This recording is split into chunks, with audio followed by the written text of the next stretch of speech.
Welcome to Insatiable, the podcast where we discuss the intersection of food, psychology, and culture.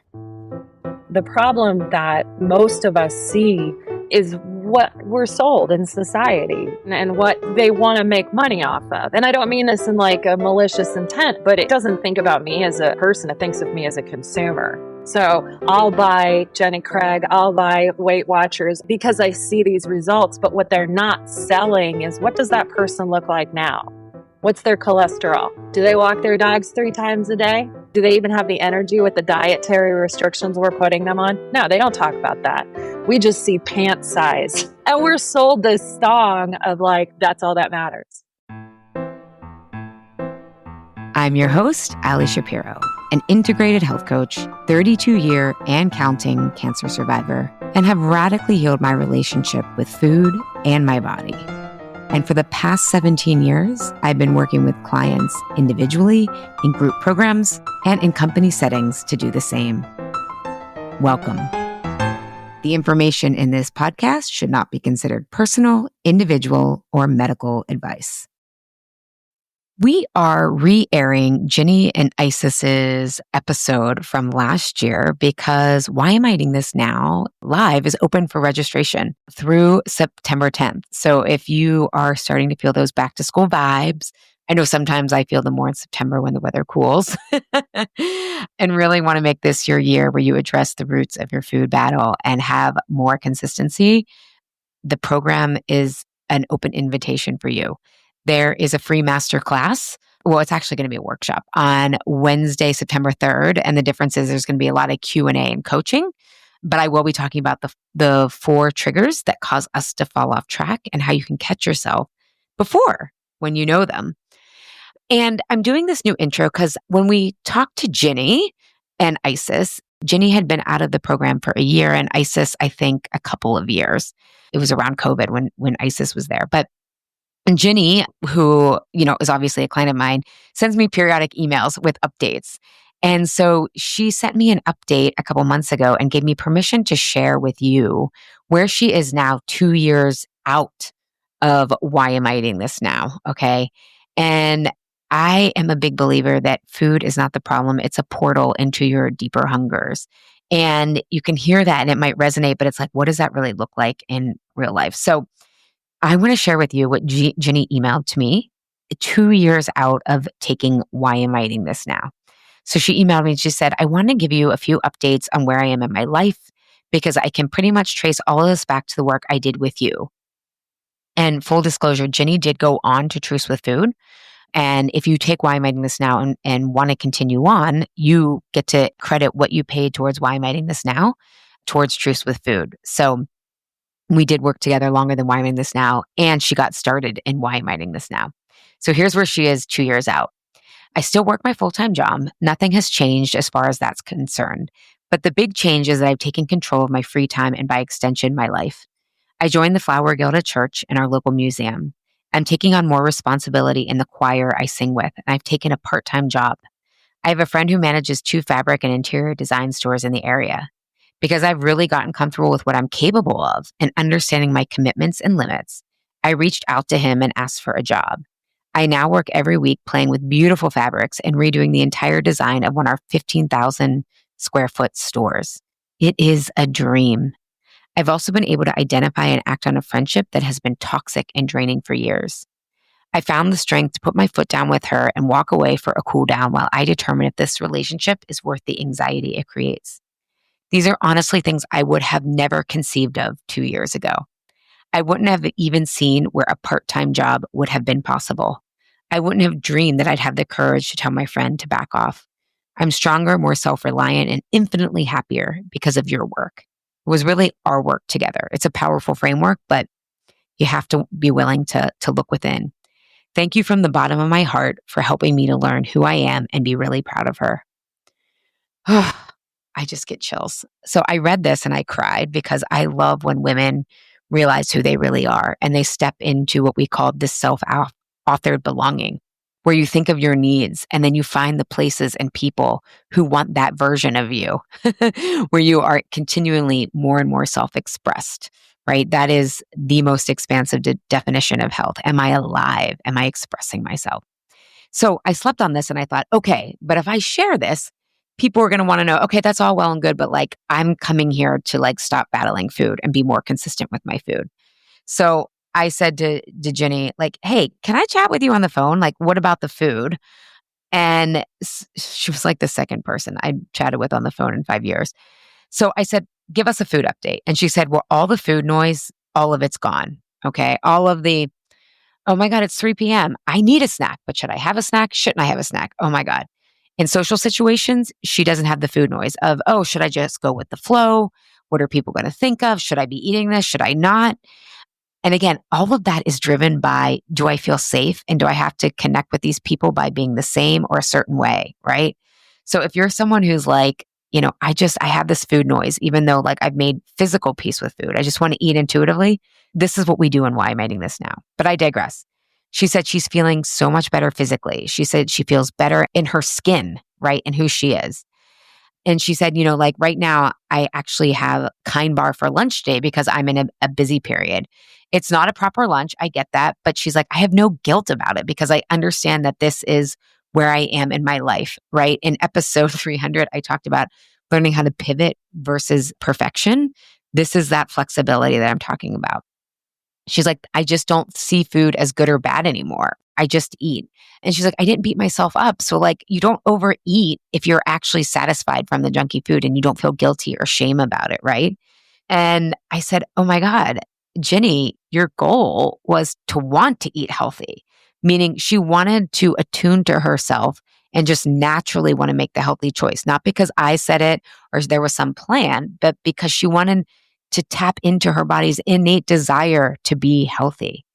And I was like, Ginny, that was your goal. And she's like, oh my God, I did meet my goals. Like she even forgot that was the goal because it's just natural to her. And so I said, do you think you do that about 80% of the time or more? And she's like, yes, like want to eat healthy. And she's like, 80% definitely. And she said the other thing that's been really revolutionary is that in social situations, she doesn't overeat or feel the need to overdrink or drink at all anymore. And so this is amazing to her. And she realized that both of those things, overeating and alcohol, she felt she had to keep the conversation going. And so offering people more wine, drinking more wine so she could talk more. All this stuff came down to not belonging to herself, essentially. And so when she realized that, she was like, oh my God, this has been revolutionary because again, neither of these required white knuckling. So that's where she is now. And this is the type of work we do and why I'm writing this now. Getting in touch with your needs, understanding why it feels hard to have needs, and really getting rid of the conditioning that makes you think you have to worry about everybody else and not yourself. And of course, you can do both, but when does that actually make sense and not? So if that is interesting to you, and you want not just sustainable results, but exponential results. And I have to put a little plug in here for this work because everyone who is in the fitness and health industry, meaning nutritionists, trainers, they will tell you that sustainability is the exception, not the rule, right? We all sit out here and beat ourselves up for like not being able to sustain results when that is the exception. It is not you that needs to be fixed. It is your approach. So if you don't want just sustainable results, but exponential results you can't even imagine now, you don't have to have a vision board. You don't have to know your why, all these traditional things. Those are great if you do. I welcome them. And I'm going to give you the other half of the equation that actually gets you where you want to go.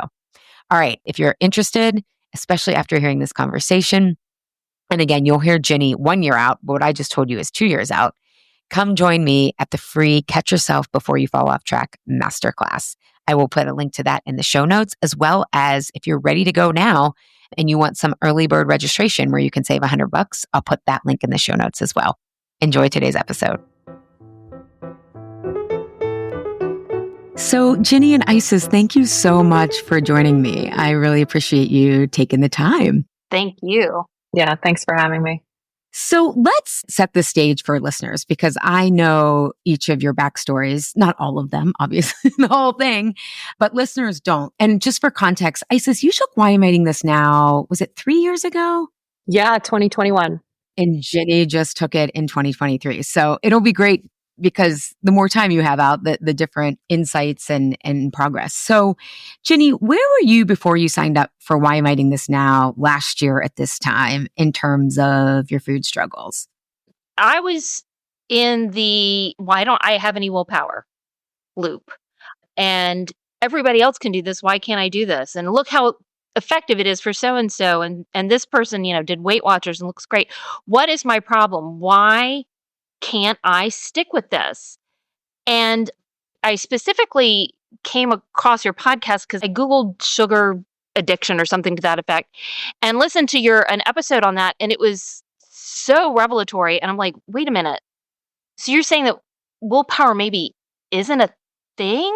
It's not like the end all be all. I'm not broken. Wait, what are you talking about here? So I did a little research on my own and just kind of looked into you, and everything that you said and presented on your website, et cetera, just made so much sense.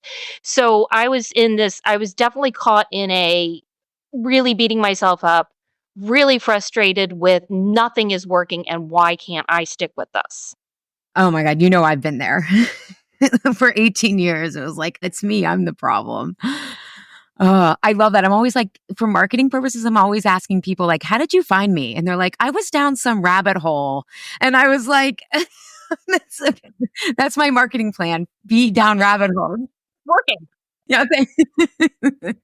Isis, what about you? Where were you in terms of your food journey and struggles when you came to Why Am I Eating This Now? Well, it was after the pandemic, right? So it was a really interesting time. A brief history, I was diagnosed with like 3 different eating disorders when I was 25. So I'd been in recovery, but it had become an issue with like managing all of my numbers. So cholesterol, blood pressure, triglycerides. I'm pre-diabetic. So I was really worried about A1C levels and cholesterol. So I think I said that twice, but so I was struggling with food insecurity. I lost my job in 2020. I have 2 kids. I'm a single mom. And so I was starving myself for several months until I got employment, and I was just making sure my kids were covered with very healthy, nutritious meals. I was maybe eating once a day. But I was also working out. So there was this level of depletion that I wasn't monitoring in myself. And then when the end of 2020 came along and I was employed, I was overeating. I had the starvation response of like, okay, now I can eat all of it. And then I couldn't stop. Like it was that feeling of like, okay, I have diagnosed binge eating disorder. So here it comes. And it was that sense of having been through several years, decades now of different forms of therapy. I knew that I wasn't interested in the diet culture, but I knew I needed help, and I have a difficult time asking for help. And I work 100% remote, so I'm all about like, I'm good in my bubble, but I'm not. So it was a Google search of the word insatiable, because that's genuinely how I felt. I felt insatiable. I felt like I couldn't satisfy, whether it was salt, whether it was sweet, whether it was protein, whether it was carbs. I just would just like eat. And the thing is, like, I didn't necessarily, because I love exercise. I live in Colorado, if everybody knows.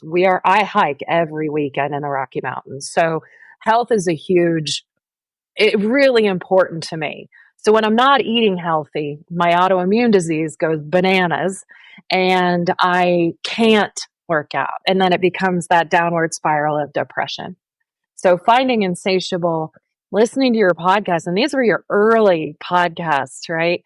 Lots of giggling, lots of, I love that for you, But it resonated with me because I was like, this is my person.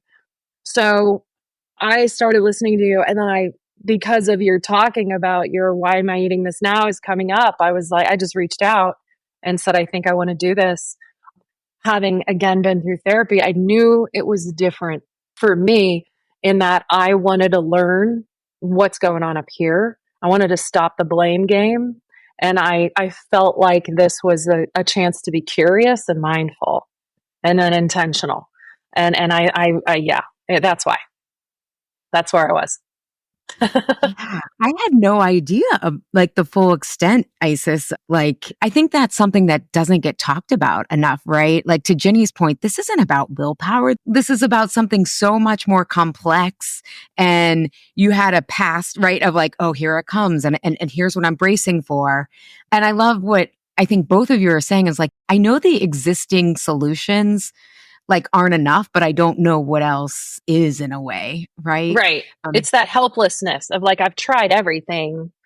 And I think the problem, and this is a bigger issue, but the problem that most of us see is what we're sold in society and what they want to make money off of. And I don't mean this in like a malicious intent, but it doesn't think about me as a person. It thinks of me as a consumer. So I'll buy Jenny Craig, I'll buy Weight Watchers, I'll buy because I see these results. But what they're not selling is what does that person look like now? What's their cholesterol? How are they hiking every weekend? Do they walk their dogs 3 times a day? Are they able to? Do they even have the energy with the dietary restrictions we're putting them on? No, they don't talk about that. We just see pant size. And we're sold this song of like, that's all that matters. And so it's hard, especially I think those of us who are a few decades on this planet, to hear the other story, which is no, it's really important that I feel good and I can hike and I can walk with my kids. And that's actually more beautiful than fitting into a size that I have an arbitrary number that tells me I'll look good. It's more than just knowing that there are alternatives out there. It's like almost like a totally different language.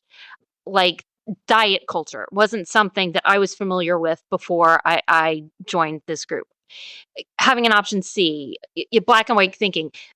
None of this gets told to you when you're looking at Weight Watchers and it's, oh, it's so easy. Just count your points and you're going to lose weight. It's not. That's not what it's about. That's if it was that easy, then everybody would be walking around as a size 4. And we're not. Yeah. Yeah. And Weight Watchers would be out of business. So Except for their so delicious and nutritious snacks. oh, it's funny. Carlos is often asking if my sister and I had the same childhood because she's an attorney. She remembers every detail. And I'm like, I just remember the general sense of things. But I remember going to Weight Watchers and thinking those like bars they had that were like 2 points. I mean, they tasted like chemicals, but I was like, but they have chocolate. But they have chocolate. I deserve this, right? This is the best I can do because I can't handle anything else. Yeah. Yeah. And Ginny, I love that you talk about like having the language for diet culture. And then Isis, you talking about, well, if you're aware of diet culture, now the other end is like, well, there's health at every size. And I, to be truthful, I haven't read that book. I don't know a lot about it. And I also know that, especially as I've aged and just came off of, gaining 30 pounds through menopause and postpartum and then losing it and being like, for my own personal story, being like, what really is healthy? Because again, my cholesterol went up. My A1C has creeped up by 4 points every year since I've been in menopause. When I started really looking at it, I'm like, it's so important to get out of this narrative that weight is about willpower, because then it becomes about shame and blame instead of where is the line of health? And it's going to be different for each person. But there is, and even the middle way is like, where can we actually like wrestle with food does contribute to your health, right? Like it does. And to say then like, we shouldn't pay attention to this, it's just going to the other extreme. And that's not helpful either, because then you don't feel, to your point, Isis, like you can get up and hike.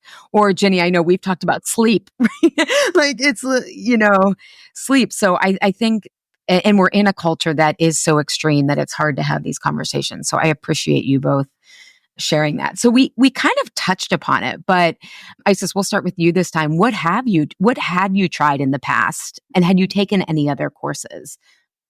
Great question. I have tried, oh my gosh, keto, Atkins, Weight Watchers. If I can, when I was 12, my mother entered me into Weight Watchers. I was 5'3", 100 pounds. So I was definitely in a household of very disordered eating. And it was just my mother and I. So my brothers were able to be 6 foot tall, 200 plus pounds. But Fortunately, it didn't work and it did cause me to have decades of disordered eating, but I never went back to Weight Watchers. But I've tried almost every single delivery meal program too, even like the ones that are just to make life easy, because then my brain is tricked into think, oh, it's portion control. So before I joined with you, I definitely tried just about everything. And I came at it too from portion control and making sure I get my, like, they call them macros, right? Getting all of my protein, and because of my health issues, and then making sure I'm full, because that satiety that we need to focus on is so important for those of us who love to binge. And then we eat things that are so binge worthy, like a bag of Frito-Lay's potato chips. What other courses did I try?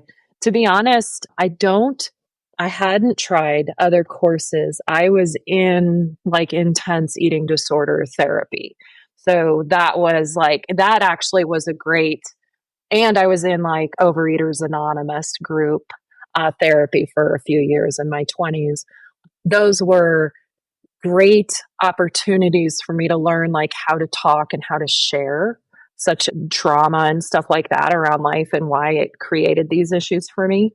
But no, I think because of diet culture, because of society, because of self blame, shame, and guilt, I never saw this bridge that you provided until I saw the bridge that you provided. So it was like the trail cleared open and I saw the bridge into this whole other language that I could use and would help me heal. And don't, like, when you were saying about keto, because I know a lot of people, especially when they get into menopause, keto is like sold as like banish the menopause. Oh, and I'm perimenopausal, so So you'll get, okay, wait till your feed, wait till you start clicking on one protein post. Next thing you know, it's like, you'll see. But I think like what's so seductive about those is, didn't you get probably results at first? oh yeah, right away. Well, and it also sings that song of you're going to get this detoxification headache at first and blah, blah, blah, blah, blah. Just get past it, because that's the fog and the sugar. And it's like my brain requires glucose to function rationally. So that's what's happening, is I'm starving my brain of its main fuel. And you're selling me this idea that fat or protein will become what I need it to become. But I'm not getting this from my, you know, degreed nutritionist who's like, that's bullshit. Stop doing that. Do this in moderation and I'll work with you. But yeah, I did. And that was the thing too. The Atkins, I lost 30 pounds in 3 months. I'm not exaggerating. Did it all come back plus more in 6 months later? Yeah. Yeah. And then my cholesterol was 205, right? So, and then I wasn't walking. I felt like shit. I wasn't sleeping right. And I think I was still 30 something when I did that. And I didn't have kids yet. I didn't have daughters. I wasn't a role model for anybody but myself. And so I was still in that mindset of like, gotta be a size blah, blah, blah in order to be blah, blah, blah for all of these imaginary people in my head. You make me think too about the cost of these, like not just the financial cost and the shame and blame, but to your point, the quality of life, that then when you don't look holistically at, you keep using the example of hiking, right? Or I think about like when my going through menopause and my food needs changed, and I didn't know that yet, but just the insomnia of, and the exhaustion and how that like totally made me depressed and like felt like ruined my life. So I think that's really important for listeners, because sometimes it's just like eye on the prize, eye on the prize. And yet, is this actually creating worse habits that are then going to backfire in 2 to 3 months, especially once such a decrease of nutrition and calories, which those aren't always the same, come to the roost comes home to. The chickens come home to roost. Yes. I don't even know what that means, but I get the sentiment. Yeah.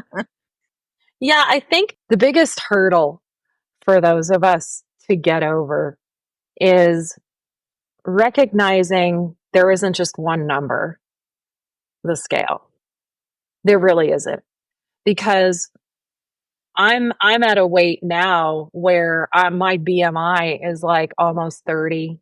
but I lift. I'm a power lifter, right? Like I'm at the gym 4 to 5 days a week, and I do elevation gains of 1,000 feet when I hike the Rockies. Like I am, and I'm going to be 50. And it's like, I'm determined to not give a shit about the scale and to really focus with my PCP on cholesterol, A1C, blood pressure, triglycerides, and all of those other numbers that, like, if they start creeping up, she can talk to me. I am on medication to, make sure that, specifically for my autoimmune disease.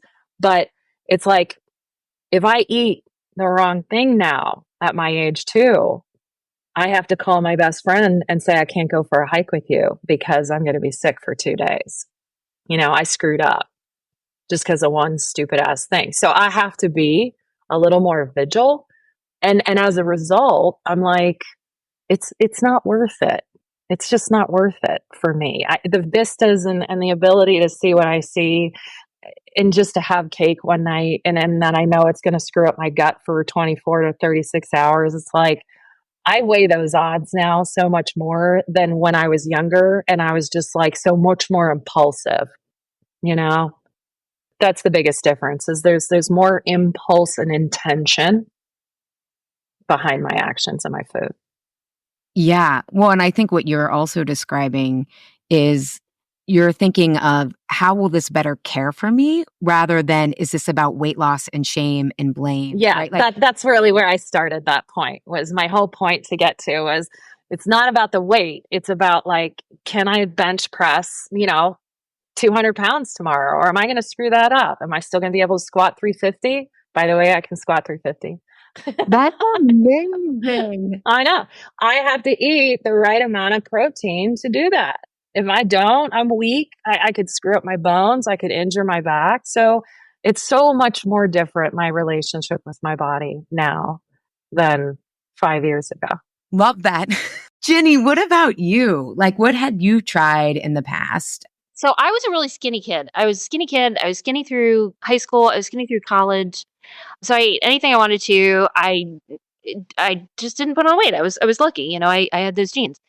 And then I hit about 30 and the brakes started pumping and the weight started coming on and then coming on and then it wasn't coming off and I was in all I knew was, oh, we're gonna have pizza tonight. Okay, great. Get me one so I can have 4 or 5 pieces.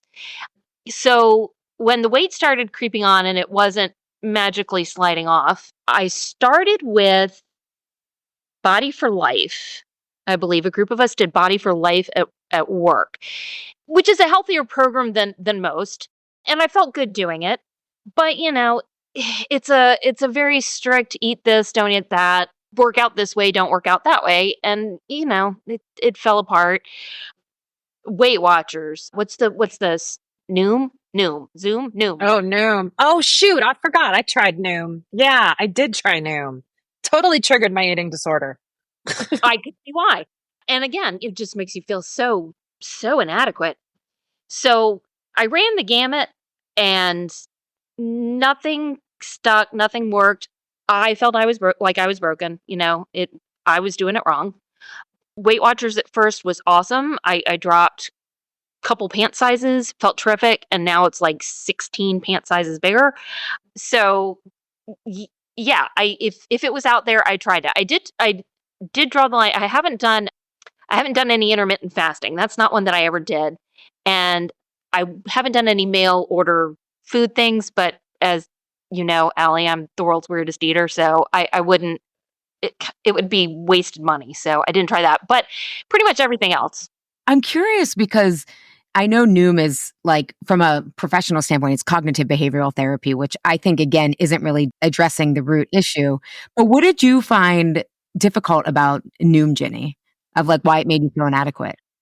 The structure is you get like a lesson per day or every other day, and you sort of apply that to your eating habits or your well, no, it's exclusively eating habits. It doesn't address anything beyond. It doesn't address sleep or well being or anything. And it's the concepts. The concepts aren't difficult, but if you don't completely follow what they're trying to feed you, it's very frustrating. So their big thing is, would you rather have a handful of grapes or 3 potato chips? I can't remember the exact amount. It comes down to that. At the end of the day, it's this has this many calories, this has this many calories, so you choose which you'd rather eat. And well, I'm like, well, I'd rather eat the potato chips. So yet again, another thing where it's like, well, grab, I've just eaten a whole bag of potato chips. I didn't mean to do that, but they said I could eat some. So it was very much, the program is very much, here's what we're telling you to do, and this is how you will succeed. And if you don't do it the way we're telling you, you're doing it wrong. And that's kind of been the bottom line with everything. And in my case, I took it to heart. I'm like, well, yeah, obviously I am wrong. And it's frustrating and it's debilitatingly depressing. And they don't understand the whole person, and they don't want to. I mean, it's, how do you make money if you're investing that much time and energy in a single person? I don't know, Allie, how do you? Because you seem to manage to do it. You're magic. Well, you're making me think about how so many of us, and Ginny, you didn't even have trouble with it growing up. I'm not to diminish it by any means, but like this was to you in your 30s. But I'm thinking about Isis and I at Weight Watchers at 11 and 12, and how every time you try something, like the shame is just waiting to be like, yeah, you're wrong. And it's like They did that. They did a marker color system, remember? It's like green and red. And there was like this scale between green and red. And if you ate a red food, you had to this was back when I did it, was years ago. So they may have updated it, but the red foods were like calorie dense foods. So they didn't want to say nothing's bad. They kept saying, we're not emphasizing bad or good. Food is food. And it's like, okay, I hear that logic. You're saying new popular anti-diet culture language, but you're making me grade my food like a preschooler. and I'm losing the battle. I've hit my calorie count by 10 a.m. Right? And you're bringing all that old baggage again. It's unconscious, but it's like, I'm wrong again. I'm wrong again. Ugh. And I'm thinking about Isis, how you say, like, I don't like to ask for help. And that's something that the last 3 years, like reclaiming that dependent part of me that needs other people. And thinking about how when you have so much shame, you just isolate further. And then you come up with all the reasons not to get help or be in a group or talk about this stuff. And then it just continues. And then you're there, trying Noom or the next thing. And it's like, what's the current buzzwords? And then let's try to put what, like lipstick on a pig is like I'm coming up with all these old school sayings. I mean, you don't want to share with your friends. Oh yeah, well, Weight Watchers didn't work, so I'm trying Noom. Well, Noom didn't work, so I'm gonna, because so you do isolate yourself because you're like, well, I failed at all these other things. I don't want them to see me fail at this thing too. So you don't share with anybody. So you're in this little bubble by yourself. And in my case, the little hamster in my brain is, you're wrong, you're failing, you're not doing this, you're not, and I don't have anywhere. There's no one I can share this with. It's awful. It is. It really is. Well, and so I like that you both talked about like the language once you took Why Am I Eating This Now and all the stuff. So did you have any hesitations about signing up? Because this could be categorized as another thing, even though I say it's not about the food, we're getting to the root. I think that language is being used more and more now. It wasn't when I first started out, but was there hesitation because this is such a different concept that food is about safety and belonging? Did you have any doubts before signing up? And we'll start with you, Ginny. I did not at all. Everything that you said made sense and was very intellectually challenging. It's like, wait, what? Huh. So I can explore this in this context. I can learn about myself. I don't have to be, weight isn't the only measure of how healthy I am. Wow, interesting. So I had no hesitations in large measure because I think I was so starved for a program that was more than just do it my way or the highway. And what you offered was a very symbiotic, meet me halfway. Here's what I want to teach you. Here's how you can learn. And it's not just a here's what I know. There's research that backs this up. There's logic that backs this up. There's a whole history. There's education and all of that. And it made so much sense and continues to make sense. And I mean, I can say without any question, I think it's possibly one of the most powerful things. And don't tell my husband, who of course will never listen to this episode. Marrying him was the greatest thing I ever did. But your program, I didn't know where this was going. don't tell my husband, but no, I feel so comfortable with you guys already. No, but your program has given me a strength and really a conduit to myself that is incredibly nourishing and enlightening. And every day it's something new. I tell you, I was thinking earlier, it's like I've got the Ginny manual, and sometimes like, oh cool, yeah, I get it. Okay, step 4, step 5, sure. And sometimes it's those weirdos who put together the IKEA instructions, like, what is this? I don't have that part. What are you talking about? But it's wonderful that the Why Am I Eating This Now kind of gave me the introduction kind of to myself. I love that you say that, because that's kind of the big reveal, is that this isn't a battle with food. It's a battle with yourself and your need. Isis, what about you? Did you have any hesitations? Especially, I mean, I didn't know that you were starving yourself and all that stuff. So, I mean, obviously the price and investment, and is this going to be another thing that says it's different but isn't? Or how did you finally decide to take the leap? Truly, financial constraints were one of my biggest constraint, period. So what I loved was I felt comfortable. I think if I remember right, I reached out to you, Allie, and you talked to me about the early bird. And it was just it was that moment of, I know it's a buzzword, investing in myself. But now that I literally work in finance, I truly recognize and appreciate a solid, sound investment. And that was a moment of, okay, this is X amount of dollars. This is going to cover this. So I do all of the math in my head, but then I thought about, where am I coming from? And why am I afraid of putting this money toward that? What else is this money going to go toward? Is it going to be something? Is it like a salvation? I look toward this as mental, building a new foundation for myself. Am I going to, so it was answering all of those questions and then having this opportunity of okay, she's providing a path for me to enable this opportunity. I'm absolutely going to take it. There was no hesitation regarding your content, regarding your credentials. I had no hesitation at all. I believed it was really just a financial concern for me at that point in my life. We met one-on-one before I did the Why Am I Eating This Now? And you were like Svengali with figuring things out. We were on the phone for 60 minutes, and it's like, was she hiding in the guest room of my parents' house when I was growing up? How did she figure all of that? It's crazy. So after that, and just getting right to the root in 60 minutes, I'm like, daggone, she's good. Okay, sign me up. Thank you for saying that. I appreciate that. And I appreciate both of you sharing your thought processes, because most of my clients are discerning, right? It's not like a lot of people in my space market on fear and scarcity. And I don't want to do that, because you can't be in oh my God, this has to work tomorrow space to do this work. And so I think that'll really resonate with people who are considering it, that it's it's discerning people. It's not just this is going to fix me. It's it's the path. No, if you're looking for a quick fix, this is not a quick fix. This is a lifetime overhaul. Yeah. So how was this course different than other things that you've tried? And Isis, we'll start with you.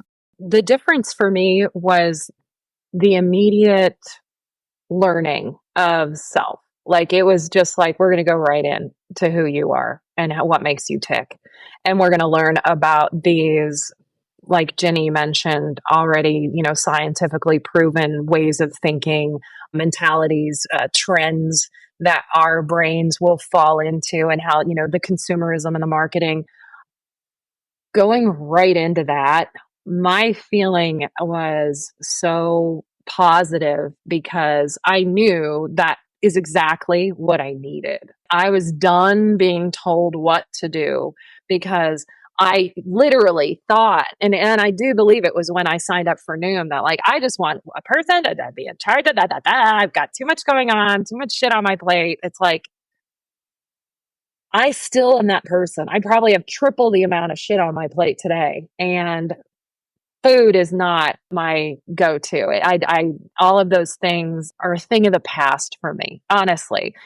And it's because of the introspection.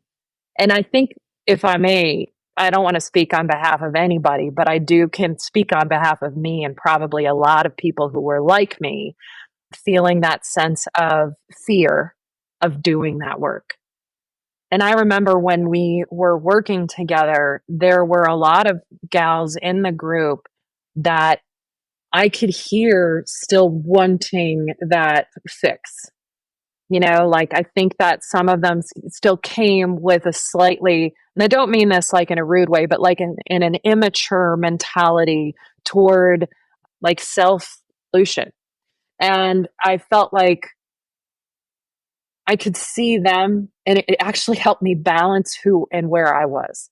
Because then it was like, okay, they really just want to complain. They really just want someone to hear their struggles.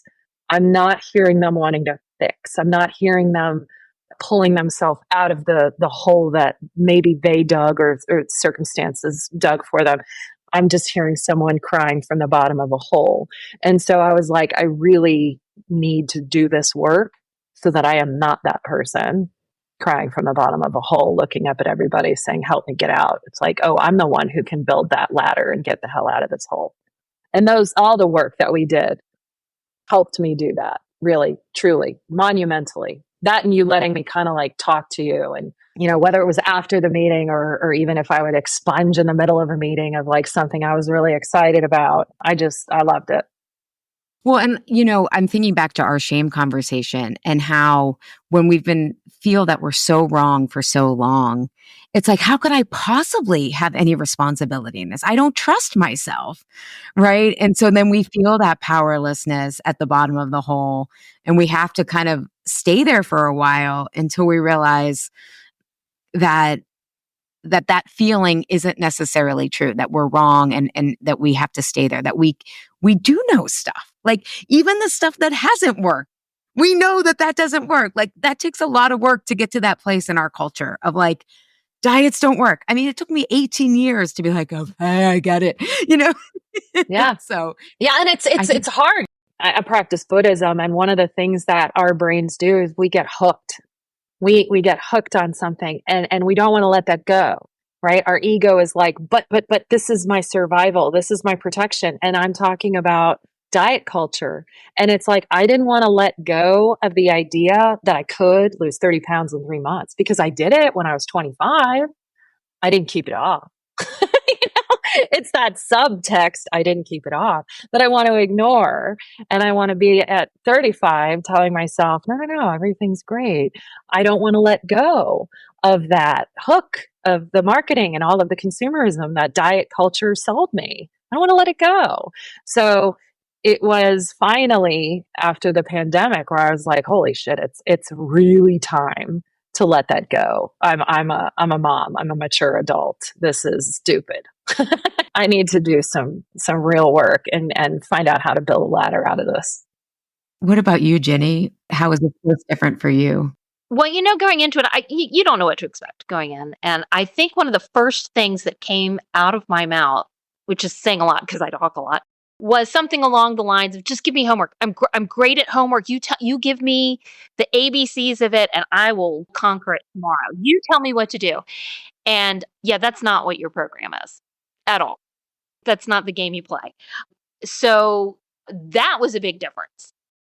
And giving me here's how you make it work with, Weight Watchers and following points and Noom and doing lessons obviously wasn't working anyway. So once I was able to set aside, oh, she's not gonna, give me the exact formula for how Ginny in Virginia is going to lose all her weight. This opportunity to, as you say, be in choice and to have option A, B, and C, to be in choice, to be able to take an educated view at my options. It's not something that's promoted in any other program. And I think in large measure, I mean, not to bash them, but Weight Watchers didn't get where it is by being touchy-feely and helping you get to the root of your trauma. It's give us your money and we'll give you a program that if you are magic, you will succeed in, or Oprah, and have lots and lots and lots of money and a personal chef. But Oprah didn't even succeed on Weight Watchers alone. I mean, that's the thing. It's like Oprah talked about how she used to like pay her bodyguard to not let her sneak out and get food. I mean, I'm pretty sure I remember that. And she still managed to find it, So Well, Oprah and I, as close as our bank accounts are. Yeah, and I don't have that luxury. So your program definitely puts the onus on me, and not in a bad way, in a really good way, in a very empowering way. I'm glad that both of you brought that up, because part of what we don't realize is the Nooms of the world, the Weight Watchers, it's the rigidity that's the problem, right? But we feel like, oh, if we stick to the rigidity, and it doesn't account for real life. Did I sleep last night? Am I trying to bench press 325 in the gym and hike? There's no dynamic nature to it that honors real life. So it's like we hate the rigidity, but then we crave it if we feel like we don't have kind of a path forward or someone, but you don't need I think the differentiation is you don't need someone else to tell you what to do, but you do need a structure or a path to figure out what you do need to do. But it has flexibility, because I like that you talked about being in choice, Ginny, because when we meet our needs, the reason we focus on needs and why I'm adding this now is because there's a lot of choices, right? So if I need rest, maybe I can't sleep. However, maybe it's taking a walk because that's what is accessible. So there's flexibility, but you still have the structure of how to tend to yourself. So I'm glad though that both of you brought that up, because to me, especially, and again, I know I'm some years into this developmental journey, but I remember when I wanted someone to tell me what to do. And now I see the freedom in not having, or maybe hearing what people's suggestion, but having enough discernment of what works for me to say, I don't know. It's just saved me a lot of time and energy, but there's a learning curve to the discernment. It saved me time and energy too, but I have to tell you, now I go into so many things with just a tiny ounce of skepticism, like, oh, really, podiatrist? The answer to my problem here is, I don't know. Let's look at my diet first. So yeah, just a little skepticism. One other point that just came up in my head while we were talking that I don't think a lot of the marketing and the diet culture understands is, while this rigidity may breed a success in a percentage of clientele, what they miss the mark on is the resentment that builds within obligations. Anytime a human is obligated to do anything, they bitch and moan within weeks. And you're cheating, quote unquote. You're doing all of these things, and it's yourself. It's your decision. It's your autonomy, right? And you're sitting there like cheating on your diet. It's like, you're the only person keeping score. FYI. And like, if you're resenting what's going on, why are you acting like you're breaking through the jail? It's all in your head. It's all in your head. So I always notice that when I think about someone saying, oh, I have to go meet my friend this week. And I'm like, oh, it sounds like an obligation. And you sound like you resent your friend. That really sucks for you. How can you change that dynamic? Like, can you do something that you want to do with your friend, or can you just cancel and be honest? But yeah, that's something I always hear, is this resentment. And it's just that idea of like being held within the confines that you asked for in diet culture. Yeah, that's a good point. Well, and I think we're so trained to think that's the only way, right? Right now, at this cultural moment, it's either you do diets and that's what works, meaning weight loss, regardless of the cost to it, or you can't care about your weight and your health, and it's just eat whatever, and not just eat whatever, but like, let's not focus on. again, the reality that like your food doesn't determine how well you sleep, your quality of life. So we're caught in a very interesting polarization, not just politically, but because again, my work is developmental. I think it's like, oh, it's the socialized mind, right? It's like how we start as adults, and our job is to think more flexibly. Well, it's almost a damned if you do, damned if you don't. Because if you think about some of our big cultural icons like Oprah or like Lizzo, when they lose weight after praising their size, they get criticized for losing weight. And it's like, well, so what? They decreased in mass. So what? Like, why are we weighing on this? And why is it our so-called right to tell this person? Like, it's just such a bizarre reality in social media that gets emphasized when these media stars do things with their body, and it has this like idea that it's an okay conversation to comment on another human's body, and it's all about, all right, I should be able to tell this person that they're too fat. Like, who the hell am I? I'm not their doctor. It's such a far, like, I'm teaching my children that it is absolutely not okay for anyone ever to comment on your body unless it's an actual physiotherapy situation, like your doctor or you're in physical therapy. It's just not okay. And you can shut that shit down right away. Yeah. We're teaching Essa about informed consent, even though as a boy, if he gets it, then he will understand that women should be, I mean, if he's heteronormative or whatever the word is. But so we're like, if you don't want grandma and pop to kiss you or avu and avo, like you just say my body, my choice. And so the other day I was like, I'm going to give you a kiss. And he's like, I don't want to kiss, my body, my choice. And I was like, okay. But it's just so funny to hear it coming out of like a 4-year-old's mouth. But this is how we learn. Like, okay, the norm is not just anyone can come up and do anything they want to you. And so then you can't do that to anybody. I want him to realize that. Do you not love Isis and Ginny as much as I do? There's struggles that so many of us can relate to. And the vulnerability to be hopeful that things could be different. Hope is such a vulnerable emotion. And that courage to look inward. And the humor that is essential for any healing journey. We laugh a lot in my group programs. I'm so lucky I get to work with women like this. I also find it breathtaking that whether you have 3 eating disorder diagnoses like Isis, or like Ginny, you just started battling food in your 30s, or someone like me who had all this complexity surrounding health and weight and chronic illness at the time, and yet the common invisible thread root cause we all need to tend to is belonging. It's such an elegant solution to tend to this, let alone efficient, and can offer you results that just are unheard of if you don't know to look at this belonging thread. And that's why Isis was like, I probably have triple the amount of things on my plate, but food isn't my go-to. Or Ginny actually finds going to the library alone more satisfying now than ice cream. That's the power of understanding this belonging thread and really cultivating an adult sense of belonging, of I've got my own back. But without understanding your true needs, we think food is the only way to secure the rest, relaxation, and comfort we need.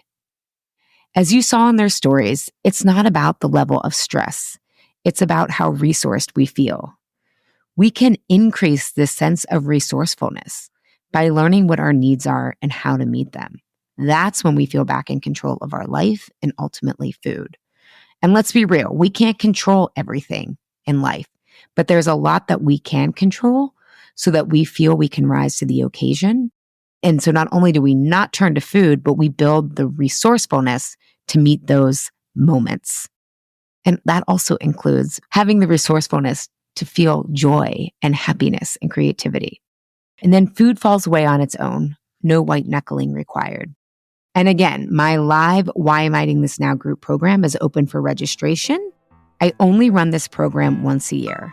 So if you're interested, definitely do your research now. And again, if you want a free sample of the program, come to the masterclass. Catch yourself before you fall off track. The link is in the show notes for both the program and the free masterclass. Thank you for joining me.